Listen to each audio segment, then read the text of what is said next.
Hello, everyone. A very good morning to you if you are joining the session from Europe, and a very good afternoon to you if you are joining us from Asia, and a very good evening to you if you are joining from Australia and New Zealand. So, today we are excited to have this session on working in an intercultural team as part of the team learning session 3 for the ASEFClassNet17 school collaboration on learning about AI and learning with AI. First of all, let me tell you about the session format. So, of course, as usual, we want to understand the session better through the purpose of the session and how it's designed, and then the key content that is covered. So as part of today's session, as you can see from here, we will mainly reflect on your identity, diversity, and then we will talk about intercultural differences and strategies and tools to understand intercultural awareness and sensitivity. So for this, for the key content, we will have 3 breakout rooms.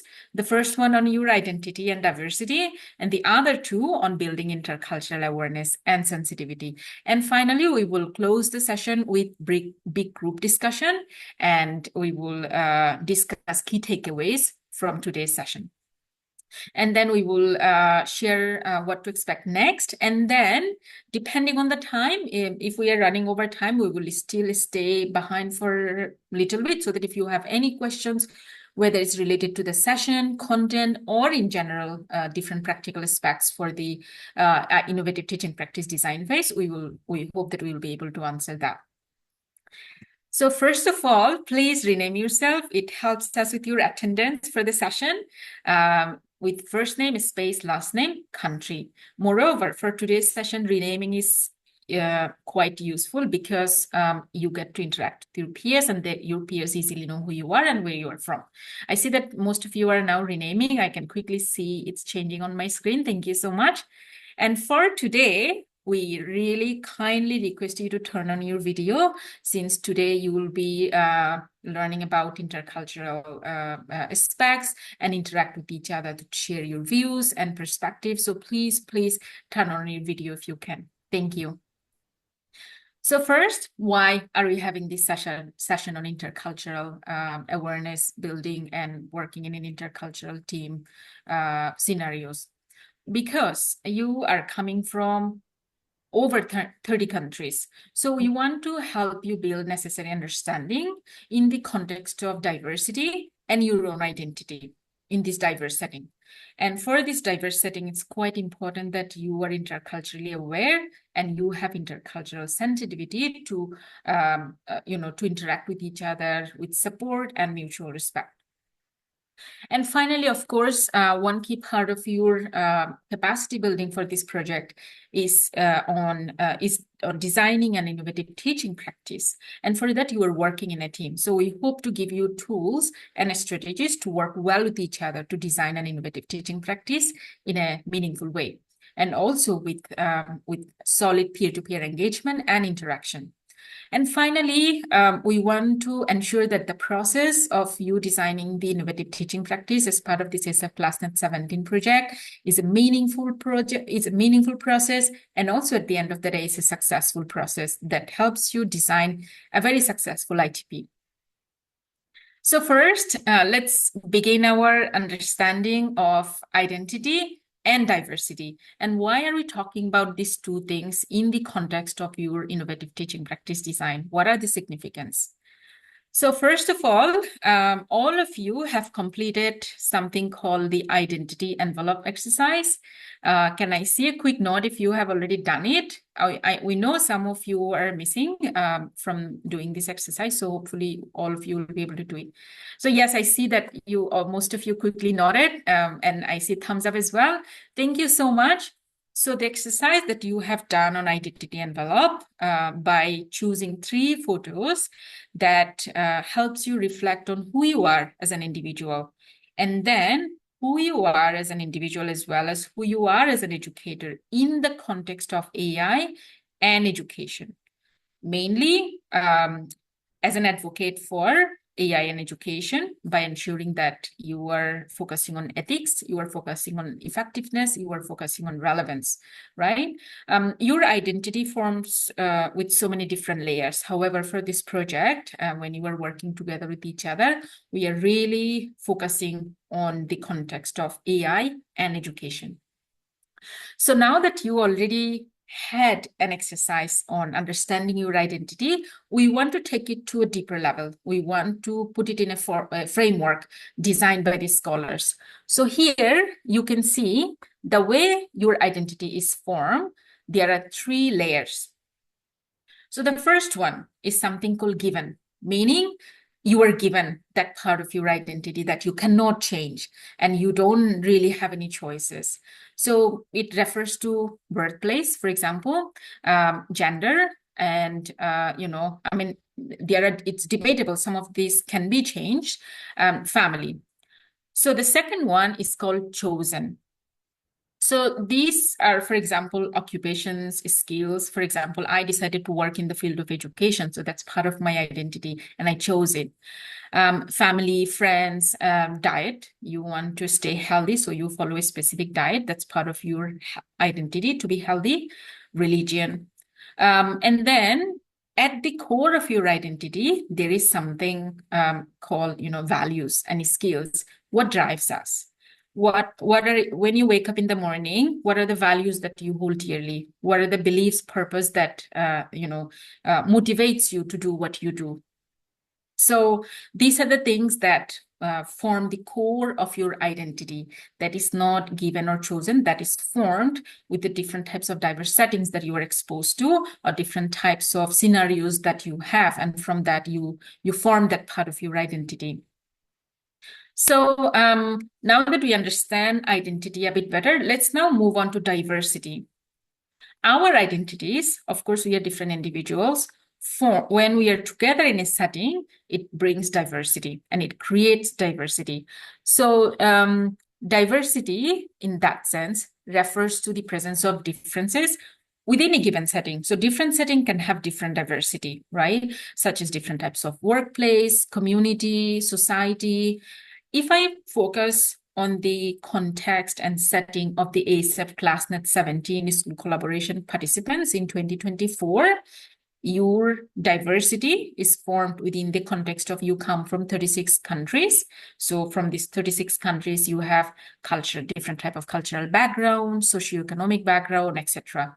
And of course, you come from different schools, different countries, and you have different teaching experience that depends on education system, duration of teaching experience, etc. Some of you are veterans, some of you are trainee teachers, some of you have just started teaching, and different skill sets. Of course, within your teaching experience, you have different skill sets. Some of you are math teachers, some of you are, science teachers, some of you are language teachers, some of you have a higher level of technical skills, some of you have a higher level of emotional skills and different types of topic expertise. And on top of this, you also have different types of gender, race, ethnicity, and physical abilities. And, if I add another layer to this diversity, it would be your motivation for innovating your teaching. So all of you, I hope, have the key motivation to make your teaching and learning more engaging, fun, and innovative, but you might have different layers of motivation that is different from one another. And why now this type of diversity is important for designing innovative teaching practice? So if we reflect on this ASEFClassNet17 cohort and their ITP design process. So you come from, let's say, if I take an example of our Singaporean teachers, they come from Singapore. They have a very strong understanding of what education innovation and what education in a secondary and vocational school in Singapore looks like. So they bring that contextual knowledge base. So depending on that contextual knowledge base, you can address relevance. What is relevant for you? And it doesn't have to be country specific. It also depends on, for example, if you are teaching social science, what is the relevance in terms of the innovative teaching practice that you are designing? And of course, diversity, diverse background, drive, curiosity, and engagement. So when you are in a team working together and you come from totally different background, of course, you are curious to learn more about each other. And also you engage better when you are curious. And then, of course, you have beyond teaching different types of life experiences. And depending on these different types of life experiences, you have different types of problem solving abilities and understanding of problem solving as well. And then finally, sorry, not finally, diversity also drives creativity. When you are coming from different background and bringing different insights, that's a very good environment for producing creative work. And then finally, the different types of diverse teaching experience and perspectives you have are absolutely crucial for driving innovation. And now that you have understood how identity is formed and how it's related to diversity and why diversity is important for innovative teaching practice design, we invite you to take part in a breakout room, and the breakout room will be for 10 minutes. We are hoping for 2 to 3 team members in each breakout room so that you have more time. And to help you further, you can take a photo of this before going into the breakout room. We gave you an example. So all of you know Angie. So Angie is the, you are always constantly communicating with Angie. She's driving this ASEFClassNet project. So in terms of her given identity, she is female and Singaporean. So that's kind of given to her.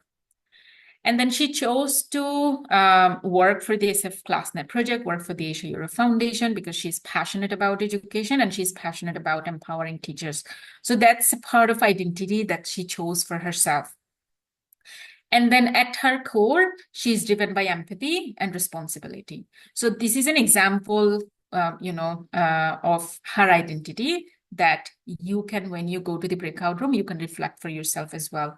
So you already have reflected on the on your identity depending on the identity envelope exercise. So you can also have those insights as well when you are reflecting on your identity as part of these 3 key criteria: given, chosen, core. So you can decide which one falls under what. And we highly encourage you to keep the discussion within the framework of AI and education. So you as an advocate, you as an individual and advocate for AI and education. So now let me quickly stop sharing my screen so that I can create the breakout room. But before I do that, have you all taken a photo of this? I see everyone nodding. So please help each other out when you are in a breakout room. So we have 138 participants, and we will create, let me stop sharing the screen.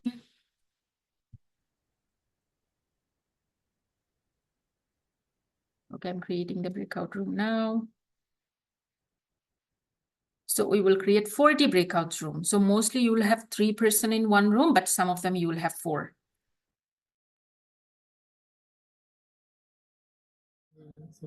Okay, so I see that all the breakout rooms are closed and everybody is in the main room.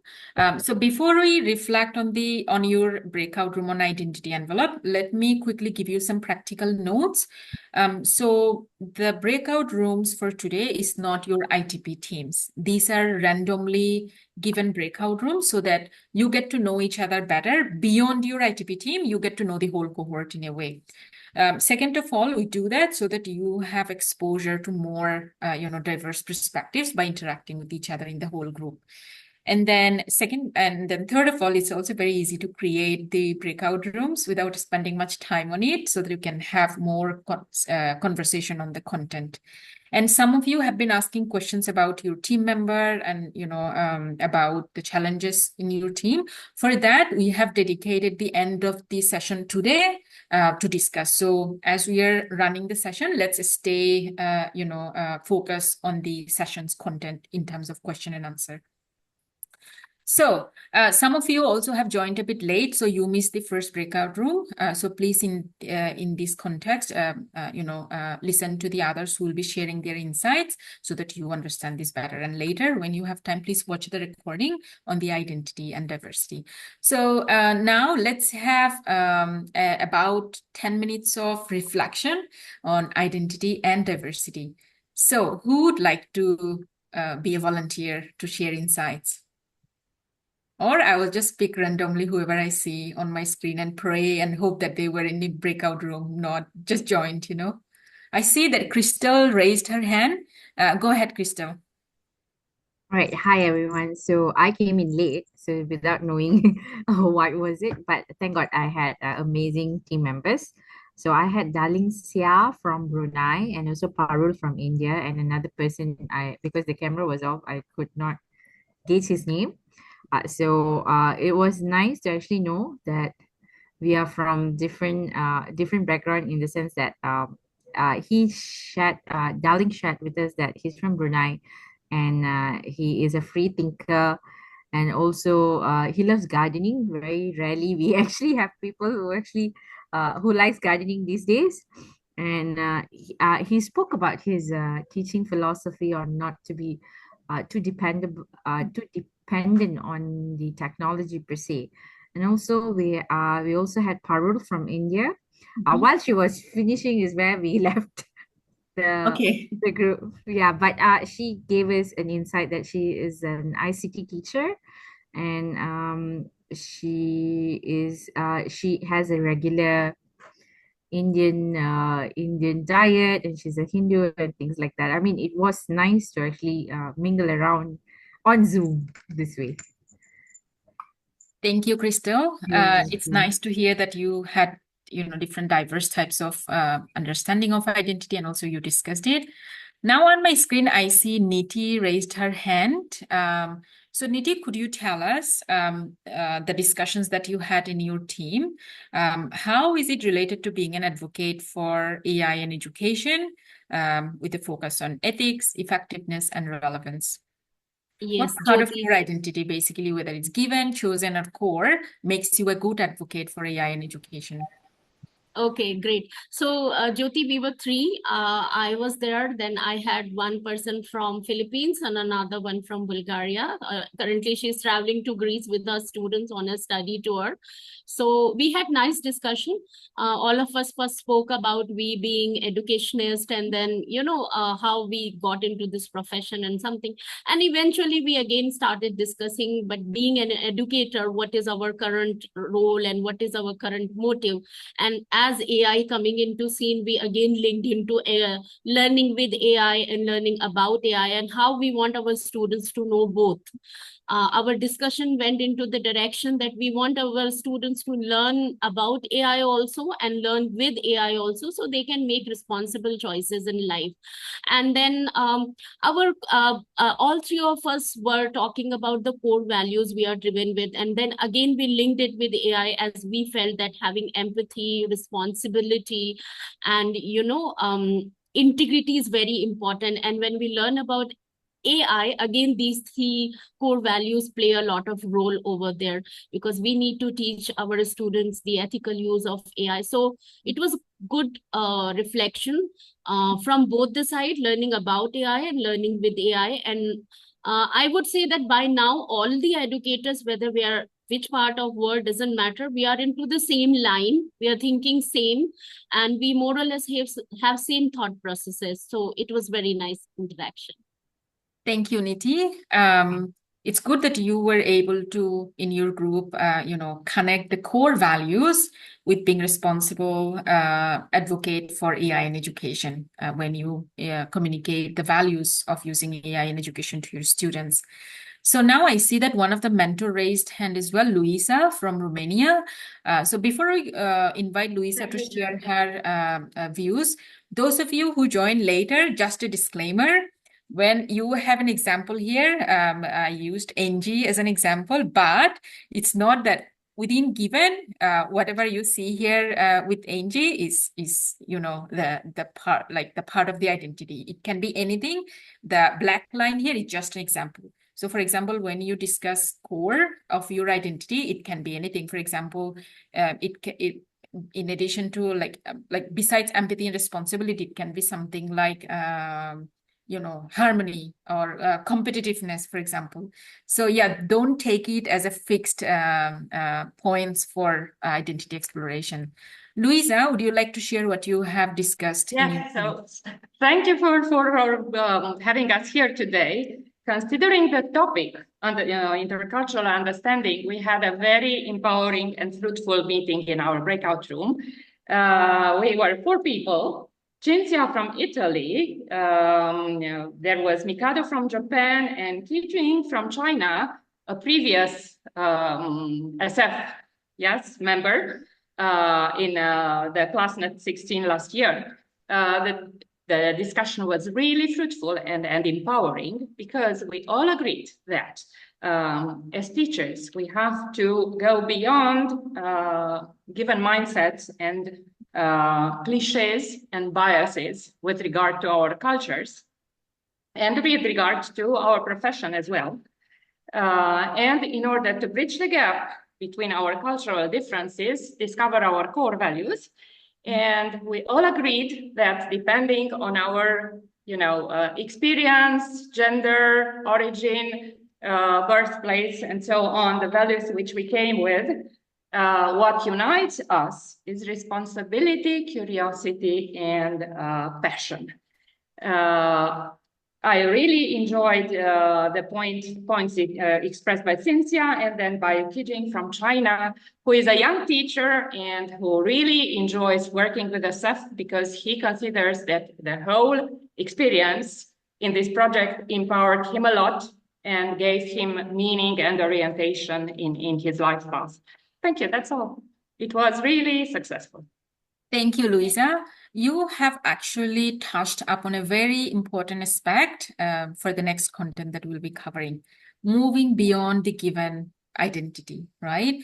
So that's why we also do this capacity building, so that you can, build awareness and understanding to choose an identity for yourself that is aligned with your own teaching and learning goal. So values and understanding that is not only formed depending on where you have been before you joined the ASEFClassNet project. So I think what we have learned from this identity exploration exercise is that what we do as an educator, what we do as an individual, it's mainly driven by who we are as a person. So hopefully some of the core values that you hold will help you become meaningful and become a very, passionate and responsible advocate for AI in education. So today we have done this exercise in a bigger group and in random team members. Hopefully you will be able to take this learning and dig a bit deeper about your identity in your first check-in meeting with your mentor, so that you have a very solid understanding of your own team members. So please do that. And now let's go to the more exciting part of today's session, understanding intercultural awareness and building intercultural sensitivity. So first of all, for this, there are different types of frameworks, different types of theories, different types of resources and scholarly articles available on building intercultural awareness and sensitivity. We have chosen this because it's in a way easy to translate in a teaching and learning context. So those of you who are teaching psychology or social science, I think might be familiar with this model that is not so old. It's the conversation started becoming very, prominent around 2003, so early 2000. So this is called the cultural intelligence, in short, CQ model. So what is it? So this model or this framework, it refers to an individual's capability to function effectively in situations that is formed with different types of cultural diversity, like this one, where you bring cultural diversity and understanding from 36 different countries. And when you come from so many different backgrounds and countries, what Luisa just shared, stereotypes, biases, these things exist, right? So how can you build awareness so that these stereotypes and biases don't affect you? So these scholars, Early and Ng, they formulated the cultural intelligence in 3 key aspects. The first one is cognitive. So it refers to the knowledge and understanding you have to identify cultural similarities and differences when you work with people from people that are, coming from a different background than yours. So that's basically, based on your cognitive understanding. And the second one is the motivational one. So that refers to willingness and confidence to engage in an intercultural interaction. So in a way, you can see cognitive in a way is more given, where you grew up, where you were, and motivational in a way is something that you choose because of your willingness and confidence. And then finally, depending on the cognitive and motivational, how you behave. So it refers to your ability to adapt yourself in a way, and the way you express verbally or non-verbally when you interact with people from different cultures. And the way we behave, the way we communicate ourselves, whether verbally or non-verbally, can have significant impact in terms of the outcome or in terms of our engagement with each other. So to understand this model a bit better and also apply it in our day-to-day life, we move on to this advanced framework. So this, the model, different scholars are building up on this framework.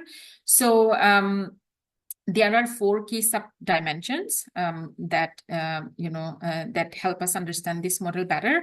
So the first one is knowledge. Again, it goes to the cognitive element, strategy, action, and drive. And drive is absolutely crucial. What are these?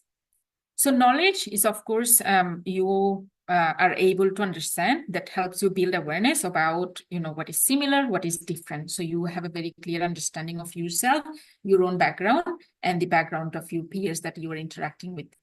And then when it comes to a strategy, it's your basically, with the awareness and understanding you have, your ability to plan for the type of interactions that you are hoping for.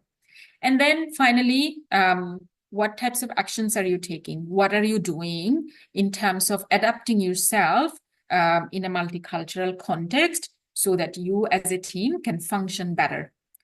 And then finally, the last, the concluding point comes back to drive, right? All of you are here because you are driven by your motivation for innovating your teaching and making learning environment better for your students. So that is a common thing that all of you have. So let's say you have differences with each other. How this common goal, common drive that all of you have can help you to set aside bias, stereotypes, and differences that you have with each other, challenges that you have in a group to achieve the goal better. So in a way, this is how step by step, when you are, working in your ITP team, any challenge that you are facing, hopefully with compassion, empathy, and understanding and cultural sensitivity, you can find solutions and also support one another better. So here, before I go to breakout rooms, I just want to highlight that when you are working in the ASEFClassNet17 ITP teams, you will see that you are coming from different countries, at least 3 to 4 different countries. And then these countries are with different types of socioeconomic background, different types of cultural background, and different types of skill sets as well in terms of experience, in terms of education system. So all of these things contribute to the complex intercultural setting that each of the team that you are part of has. So how can you work well together?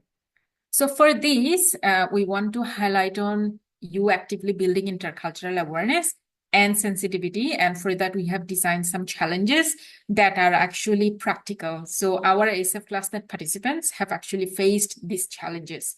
So before you embark on this long journey, we want to put you in these situations that have been faced by past participants or alumni, how you can overcome this. So please take note, and now please take a photo of this so that when you go to the breakout room, you have all the resources you need for discussion. So here, I think some of you might be familiar already. So let's say as a team, you are having disagreements. And that disagreement is obviously because of different types of beliefs, background, skill set, etc. For example, you teach math and the rest of your team members are teaching geography. And you want to use Google Doc, and one of your participants, let's say from China, Google and Gmail is banned. They cannot use it. It's not their fault. But you are not happy about it. And the ITP topic the angle that you exactly want to take, your team member, they don't want to. And some of the team members are not as advanced as you when it comes to digital skills. because in your country, it's digitally advanced and you have a better digital skills because you have exposure to training and some of your team members didn't. And you are frustrated now. So how can you use your intercultural awareness and sensitivity to overcome these challenges and find a common ground to work well with your team? Before you go into the breakout room, one thing that we want to also highlight, inclusion and mutual respect, they are the key. When you work with a team with different types of background, the key thing to remember is that you support one another so that you together build your collective peer-to-peer experience, and what you produce together, that happens in a mutually respectful and cooperative way without really putting each other aside because of the differences. So I'm going to pause here for a moment so that if you have any questions, if it's not clear to you, then we can clarify. Any questions on the first challenge? You can raise your hand and then I will, let me quickly see if there is no hand is raised, which means it's very clear. So hopefully you'll have a very vibrant discussion and a very, very meaningful discussion as well. So before you go to the breakout room, also disclaimer, these are not your innovative teaching practice team members. These are random from the whole cohort. So let me now reopen the breakout rooms again. And when I open the breakout room, please immediately accept the invitation. Otherwise, later it becomes a bit difficult for us to reassign you again and we lose time. And some of you are dropping in and out. So remember which breakout room you are part of so that when you come back, you can tell me, then I can assign you when you are in the main room. So now it's 4:43. So 10 minutes of discussion and we'll be back, 4:44 now actually. We'll be back here at 4:54. So, okay, I see that everybody is here and already hands are being raised. So those of you who were dropping in and out from the Zoom session, we have empathy towards you because we know it's not an easy situation for you and also not for your peers. So let's see how we can still work together, despite this issue. And our sincere apologies. Some of you, I saw that you were only one in your team because some of the team member couldn't join the breakout room. So next time I will try to, reassign you as soon as possible as well. So now that you have had the team discussion on challenge 1, who would like to share their insights? So many of you. That's very good. Let's see. Let's invite some participants who we have not heard from. I saw that when Roxana came to the main room, she was regretting that she couldn't finish her sentence. So Roxana, would you like to finish your sentence as well as share Yes, insights from your thank you. discussion? Afika and Stavri, sorry, I was in the middle of the sentence and I No worries. accidentally hit the exit room button. But we had such a good discussion in our room with Stavri from Cyprus and Afika from Brunei on the difficulties that arise from the different ways in which people prioritize communication over results. So efficiency over relationships, if you want. So this sometimes results in frustration, already has in some cases, about some decisions being made without all team members being involved. So we had a very good discussion on how perhaps in all our teams we could propose a guiding principle. How are we going to work in this team? Are we going to prioritize efficiency, productivity, results, and accept that sometimes this may mean communicating fragmentarily, partially, because we accept that somebody, well, 2 out of 3 team members find this very productive idea to go with, but the other person may feel that relationship and the way they communicate is more important. But if the team votes as a guiding principle that results go override relationship and friendship and communication. Friendship is a big word for now, because we just met, but you understand what I'm getting at. So do we put results at the top, or do we put communication and relationship building at the top? And if we agree on that as a team priority, then this could ease intercultural cooperation, we think.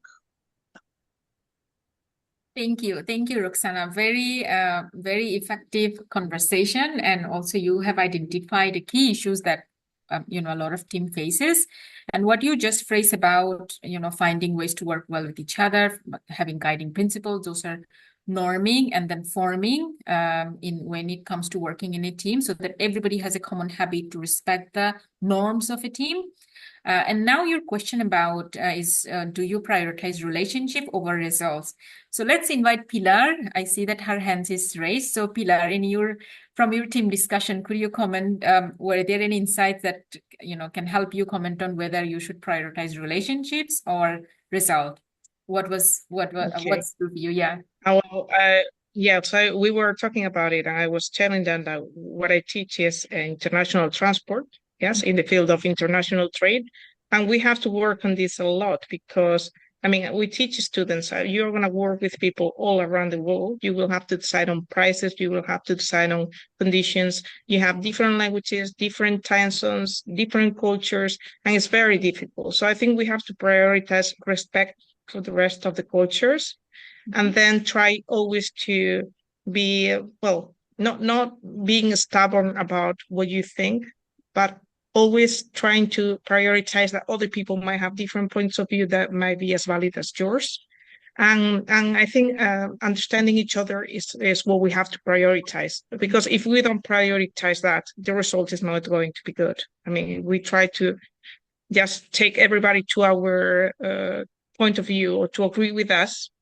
That's not going to reflect the group work. So the conclusion from your team is that everybody has to agree on certain principles, and everybody has to respect it as well and be responsible about it. That's very good insights to work cooperatively and respectfully. So we see that Lutfunnisa and Tito raised their hands. So first Lutfunnisa and then Tito, please. Thank you. We have 4 members in our group. Yanti from China, and Madhuri from India, and Romans from Estonia, and me from Bangladesh. And we have very fruitful discussion. Yanti said that in China they did not allow to use the Facebook, ChatGPT. Also, they don't use it. So but Madhuri said that they have a large classroom. Their students use internet and ChatGPT also, but in classroom in our country, also in Bangladesh, also in classroom students are not allowed to use AI. So when teacher want to use AI or learning about AI or learning with AI, we have to select some students, and we can experiment those students. We can test how they use AI ethically. So that's why we discuss if we agree in a specific topic, then we can show respect to others, and we will be good listener, good worker. Then we can make something new.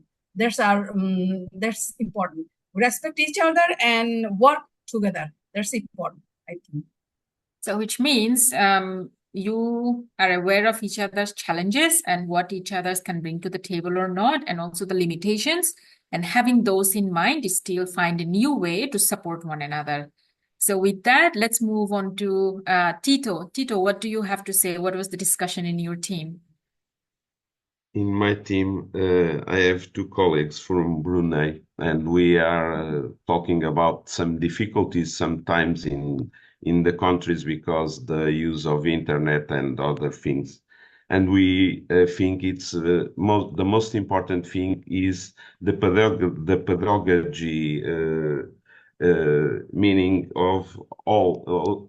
We must not use sometimes technology, but the use of pedagogy, it's very important to make sometimes we can do little things with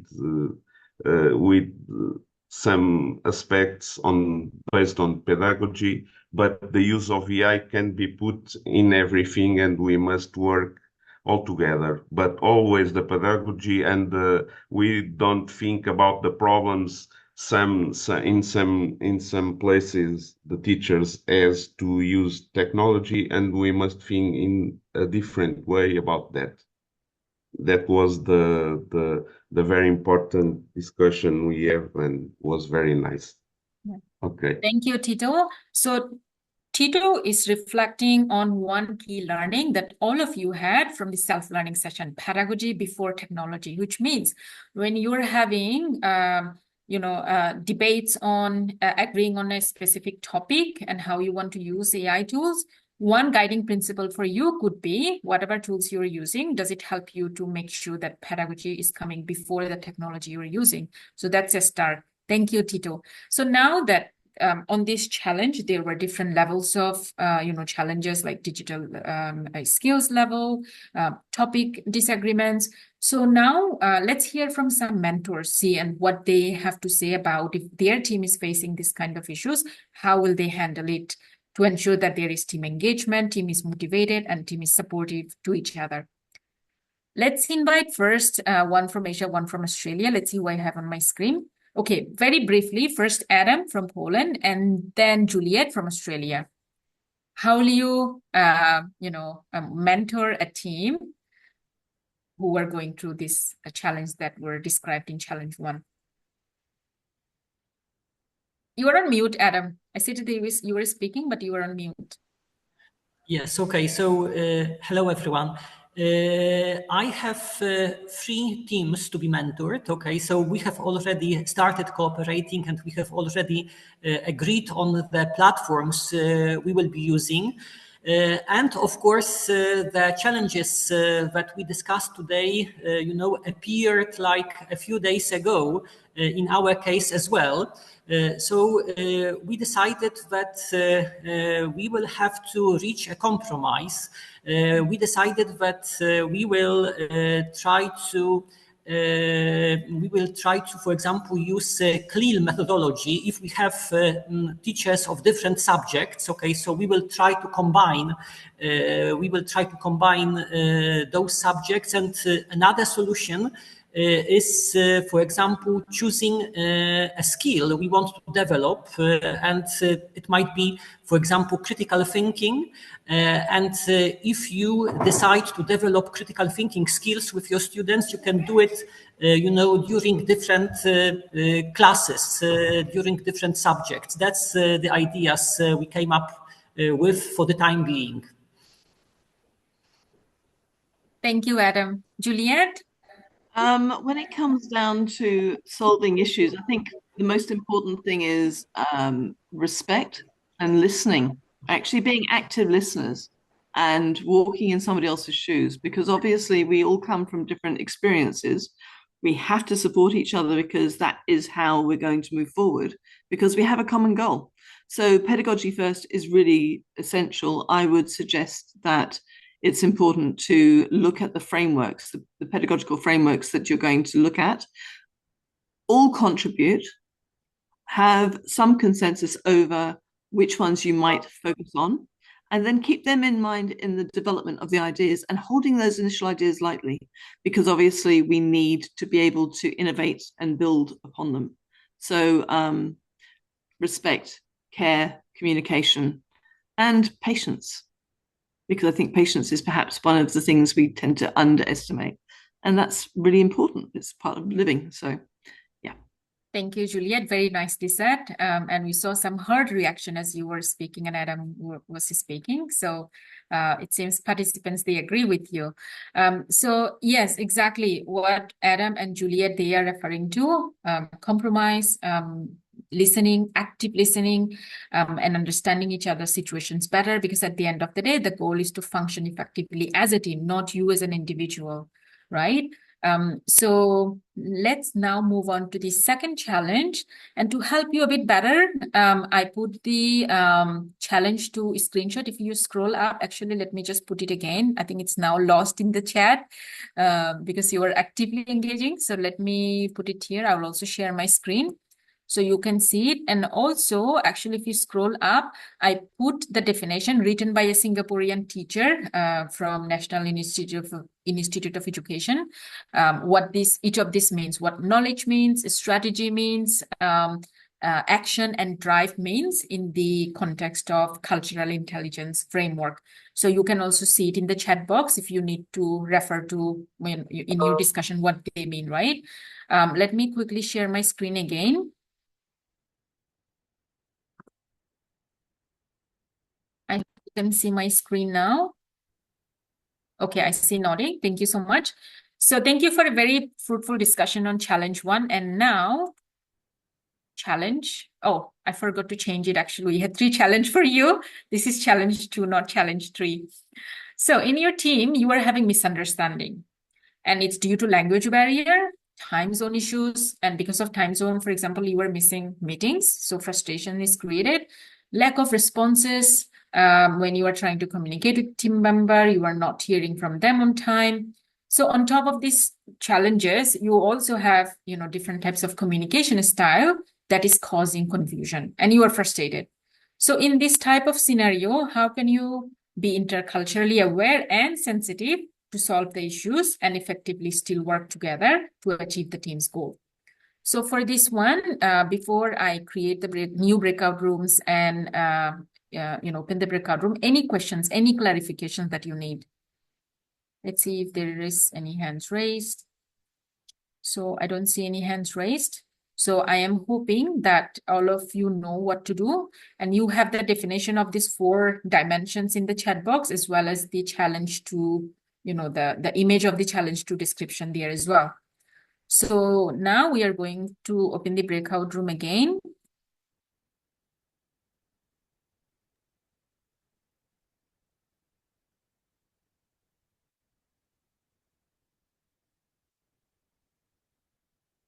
Okay, now it's 5:10 and we are going to be back here by 5:20 Singapore time. So you have 10 minutes.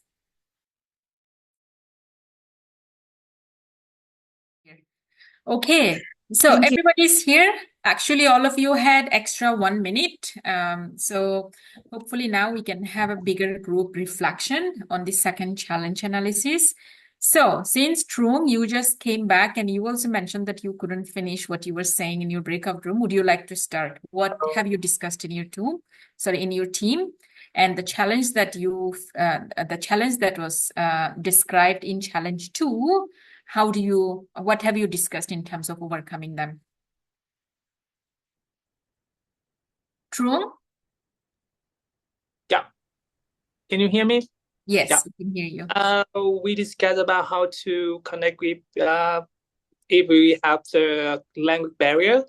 My colleagues not having the problem because she an English teacher, but sometimes the teacher can have the problem. We try to deal with the problem by use the translate tool, and sometimes we ask help from any college. We can take any keynote after the discussion, and we can ask by explain slowly to get the problem. So that's all of my discussion. Thank you. Thank you, Trung. So from your discussion, team's discussion, what we gather is that you prioritize patience with each other and understand each other better. So I see that a lot of you are raising hands and really happy to see that. And the strategy is that we will give opportunity to those of you who haven't spoken yet. So now let's start with Rina, Daiva, and Anna. So Rina, Daiva, then Anna. Yeah, hello, good afternoon. Actually, we've talked about our previous experience. in our group, we are very lucky that we met yesterday. So it was supposed to be next week meeting for the first meetup, but I think our group is very proactive. That's why yesterday we met. So when it comes to problem in time zone, we set up our WhatsApp and then collated time, if what time we can meet together. And then in terms of language barrier, everybody can speak English. However, of course, there are some, of course, in the pronunciation, some words are not clear. So what we do, or everybody did yesterday, is through typing. So we put it into writing because everyone can express clearly into writing, right? So that's the thing that we do yesterday. And then as part of my one of the colleague a while ago in the breakout sessions, they've done Google, real-time editing in Google. So they are communicating real time. So that's the technique that they've done for the communication barrier. So I think that would be best for all of us who can express ourselves into writing rather than into speaking, because sometimes, of course, the pronunciation is very different from one another. So that's why we need to be clear. That's writing is, the thing that the perfect answer for us. So that's what I want to share in the group. Thank you, Rina. Such a lovely suggestions. Writing often gives us space and time to express ourselves better. And also it's easy to communicate, to someone through writing as well. So those of you, if you are facing misunderstanding in your team, or there are issues, that maybe writing is a tool that you can use to overcome those. So now Daiva and then Anna. Then we will invite some more new participants who haven't spoken. Daiva? Yeah, hello, thank you. Actually, the situation you gave, the challenge is really, really challenging. But I think to avoid this, we need to do, I suggest to do some pre-works, like after discussing, to make sure that everybody is understanding the goal the same. Everybody has the same goal. And then to have a clear schedule agreed by everybody on the time, when we share the subtask of the main task, and we see that some persons do not respond, we can identify it very early. And then, yes, of course, everything may happen in people's lives, and sometimes we need to substitute the missing person who is not responding. But as earlier we know that it happens, as earlier we can find the substitute and find solution, or to talk to the person. But the main thing in group work, I think everybody should be in the same level of understanding of the code. This is very, very important, and it makes when people understand what they're doing, they are engaged, they're curious, and then it makes easier. Thank you. Thank you, Daiva, for focusing on the understanding each other part. And when you were talking about it, a lot of the participants actually on my screen, I see nodding. So yes, absolutely, understanding each other is crucial. I see that so many of you raised hand, which is fantastic. And we only have 2 minutes left. Is it okay if we stay a bit more for this session so that we get to hear from, more of you, and then build our understanding a bit better on the challenges? Is that okay with you? I see nodding. Okay, so with your understanding and your permission, we will round over the session a little bit. However, if you have to leave early, we understand, but please stay until I share what's next. Okay, so Anna, we will start with you, but before that, can I share with everyone what to expect next in case some of you have to leave on the dot? So let me quickly share my screen again, and then we will start with Anna. So, we will go back to key takeaways just to let you know about what to expect next. We are trying our best to share the ITP template with you as soon as possible.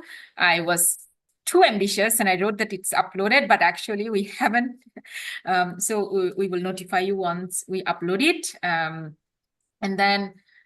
And then for the next week, we have the team learning session 4. Basically, that's a check-in meeting with your mentors. To keep the consistency with the whole program, we proposed a time every week, so it's Wednesday. However, For the check-in part, we know that some of you require flexibility, some of the mentors require flexibility. So this is our proposed time. However, you have the flexibility in discussion with your mentor and team member to find a time that works for you. From next week onwards, we are not going to be having this big group meeting. It will be individual team meeting with the mentors. So those mentors who are having more than one team, you can decide if you want to have 1 whole hour individually for each team, or you want to bring the teams together to have the conversation, or you want to give, for example, time slot so that your mentees can sign up like different teams. So now is the time when you can experience flexibility in terms of moving forward with your ITP design. And these sessions are proposed and designed in a way where you have a lot of flexibility and freedom to discuss with your mentors. We will not be joining the session. Your mentors will just update us about the progress, about what has been discussed, if the meeting took place, etc. And we hope that during these meetings, you will be able to discuss the progress of your ITP design process and any challenges that you may have. And then, of course, these sessions are an opportunity for you to request any support you or your team member need, or clarify any questions that you may have as well. And on top of this, NG and I, we actively, check the ASEFClassNet email and our emails as well, and we'll be, responding to you related to any challenges that you face during the design of your ITP. So that's it, and it's over 5:30 now. However, let's stay for a few more minutes to hear from more of the participants. Any questions here regarding the check-in meeting at all? Okay, if you come up with a question, we can still take it later. Now let me stop sharing my screen, and let's start with Anna. Anna, thank you for being patient. It's okay, thank you. I was going to, well, actually, Daiva was already talking about this a little bit. I want to give credits to Adam in Poland, actually, for raising this last year in one of the sessions, and that's communication and the importance of sticking to the deadlines and responding, because that is something that I find very frustrating if I'm trying to contact somebody and I don't get a response. And I do understand if they haven't got time to comment on ideas or come up with ideas right away, because as you said, things happen in life. But at least send a quick note. I got your message. I haven't got time to respond to it now, but I will get back to you, so that I know that the other person has received my comments or whatever I've had. So that is something that I find very helpful and important when I collaborate with other people from around the world. Some kind of a response. Thank you. Thank you, Anna. Yes, I think it's crucial that when we want to work in a mutually respectful environment, we communicate with each other, and when somebody reaches out to us, we respond.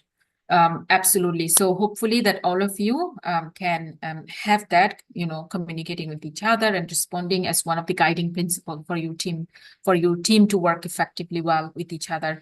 Now let's invite Alwin and Yanting Liao, and then Ernie. Alwin, are you here? I saw you raised your hand earlier.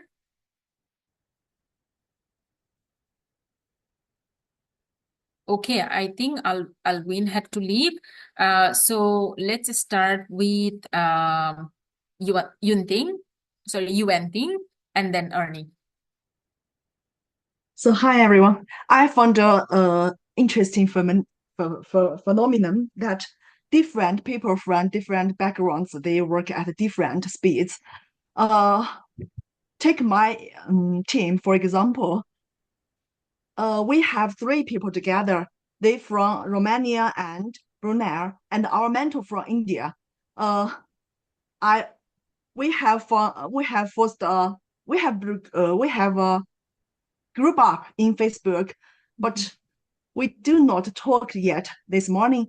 But our mentor from India, She gave us a reading list to learn in advance, and our team will meet on this Sunday. And thanks for them, because I'm a hothead. I cannot wait. I think early starts and early finished. So I keep urging my team members, oh, shall we push the ITP forward? But my team members, thanks for their understanding. They are very hardworking. Thanks. Thank you, Yunting. So just now you mentioned that you are also, what I hear is that you are also learning to be patient and also reflecting on how much you should push your team members, right? So is your mentor here from your team, or can we have a comment on any mentor on this type of issues? Can I put my hand up here just briefly as Yes. a response? Yes, of course. Yunting, I think the most precious thing is your energy and your enthusiasm. But I also think sometimes being forced to take time rather than rush ahead because you have all these ideas means that you can sit and it's called fallow time. You sit and you think. And because you're actually making yourself stop, there is room for new ideas to evolve and for you to be able to share a little bit further down the track, because it is so exciting and you want to make it all happen and you want it happening now. So to be forced to have that little moment of being still is actually very productive. It's really frustrating when you want to keep moving. I totally get that, because I'm a bit like you too. But just a little bit of pause is also very good, a little bit of space. So having Sunday will be brilliant. You have time to read, you have time to think, have time to ideate, and then you have your meeting, which means you're not pushing the project too fast. You have space to think. Thank you, Juliet. Thank you. So absolutely what you said, I think as teachers, I think all of you understand that teachers in the world are teaching is one of the most, I think one of the busiest profession, and teachers are really, they have a lot of, work, like especially with grading. So I think often it can be a lot, right? So maybe when your team members are not coming back to you within, like immediately, so maybe having a compassion and empathy, and also like taking some time for yourself as well. I think that's a very good idea. I think based on our experience on behalf of the ASEFClassNet team, what I think I can share is that having that specific timeline, that for example, you decided to meet Friday on a specific time. So then I think if certain team members are not showing up during that time, then you can discuss a strategy, or you can kind of try to understand why. But I think apart from that, apart from specifics, it's always good. It's always good to be enthusiastic, but also good to acknowledge that my team members might need some time and space. Now let's hear from Arnie. Yeah. I think the last challenge was a very thought-provoking but necessary, because sometimes we tend to undermine these challenges. We thought it will be just, okay, we're joining this one, okay, let's just do it and then done. Suddenly we get into discussions, we come across these challenges. So in the breakout room, which I finally not got kicked off,